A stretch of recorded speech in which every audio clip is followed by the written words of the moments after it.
നമസ്കാരം. റിപ്പോർട്ടർ മലയാളിയിലേക്ക് സ്വാഗതം. പൊതുവേദിയിൽ വെച്ച് ആസിഫ് അലിയെ അപമാനിച്ച രമേശ് നാരായണനെതിരെ വലിയ രീതിയിലുള്ള സൈബർ പ്രതിഷേധമാണ് ഉയരുന്നത്. MT വാസുദേവൻ നായരുടെ 9 കഥകളെ ആസ്പദമാക്കി ഒരുങ്ങുന്ന ആന്തോളജി ചലച്ചിത്രം മനോരഥത്തിന്റെ ട്രെയിലർ ലോഞ്ചിലായിരുന്നു സംഭവം നടന്നത്. ആന്തോളജി സീരീസിലെ സ്വർഗം തുറക്കുന്ന സമയം എന്ന ചിത്രത്തിന് സംഗീതം നൽകിയത് രമേശ് നാരായണനായിരുന്നു. അദ്ദേഹത്തിന് പുരസ്കാരം നൽകുവാനായി ക്ഷണിച്ചത് ആസിഫ് അലിയെയും ആയിരുന്നു.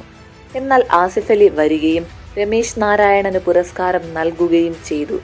എന്നാൽ ഒരു താല്പര്യവും പ്രകടിപ്പിക്കാതെ പെട്ടെന്ന് തന്നെ രമേശ് നാരായണൻ അത് നിരസിക്കുകയായിരുന്നു.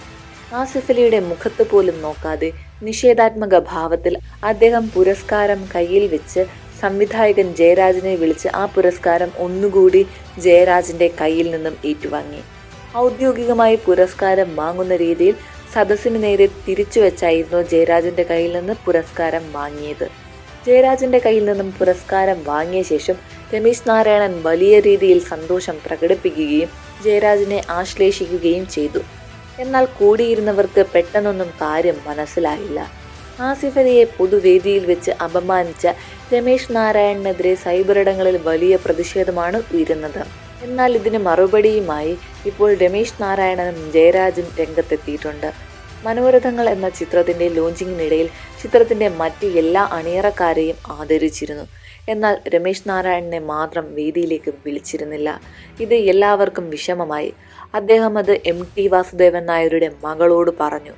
ഞങ്ങളെല്ലാവരും കൂടി പെട്ടെന്ന് അദ്ദേഹത്തിന് ഉപഹാരം നൽകുവാനായി സ്വീകരിച്ചു. എന്നാൽ അപ്പോഴും രമേശ് നാരായണനെ അവതാരിക സ്റ്റേജിലേക്ക് വിളിച്ചില്ല. അതുമാത്രമല്ല, രമേശ് നാരായണനു പകരം സന്തോഷ് നാരായണൻ എന്ന പേരാണ് അവതാരിക പറഞ്ഞതും. ഇതെല്ലാം ആയിരുന്നു അദ്ദേഹത്തെ പെട്ടെന്ന് ചൊടിപ്പിച്ചത്. എന്നാൽ അത് ആസിഫ് അലിയോടുള്ള ദേഷ്യം അല്ലായിരുന്നു. ആസിഫ് അലിയുടെ കയ്യിൽ നിന്നും ഉപഹാരം വാങ്ങിയ ശേഷമാണ് രമേശ് നാരായണൻ എന്നെ വിളിച്ച് എൻ്റെ കയ്യിൽ നിന്നും വീണ്ടും ഉപഹാരം വാങ്ങിയത്. അത് ചിത്രത്തിൻ്റെ സംവിധായകനോടുള്ള നന്ദി പ്രകടനവും ആകാം. ആസിഫ് അലിയെ അപമാനിച്ചതായിട്ട് എനിക്ക് തോന്നിയിട്ടില്ല എന്നും അങ്ങനെയൊരു പ്രവൃത്തി ചെയ്യുന്ന വ്യക്തിയല്ല രമേശ് നാരായണനെന്നും ജയരാജ് പ്രതികരിച്ചു. താൻ ആസിഫ് അലിയെ മനഃപൂർവ്വം അപമാനിച്ചിട്ടില്ല എന്ന് പറഞ്ഞ് രമേശ് നാരായണനും രംഗത്തെത്തിയിട്ടുണ്ട്. അത് അങ്ങനെ തോന്നിയിട്ടുണ്ടെങ്കിൽ മാപ്പ് പറയാൻ താൻ തയ്യാറാണെന്നും രമേശ് നാരായണൻ അറിയിച്ചു. ഈ വാർത്ത വളരെ പെട്ടെന്ന് തന്നെയാണ് ജനങ്ങൾ ഏറ്റെടുക്കുകയും സമൂഹ മാധ്യമങ്ങളിലൂടെ രമേശ് നാരായണനെതിരെ വലിയ രീതിയിൽ പ്രതിഷേധം ഉയരുകയും ചെയ്യുന്നു. കൂടുതൽ വാർത്തകൾക്കായി ഈ ചാനൽ സബ്സ്ക്രൈബ് ചെയ്യുക.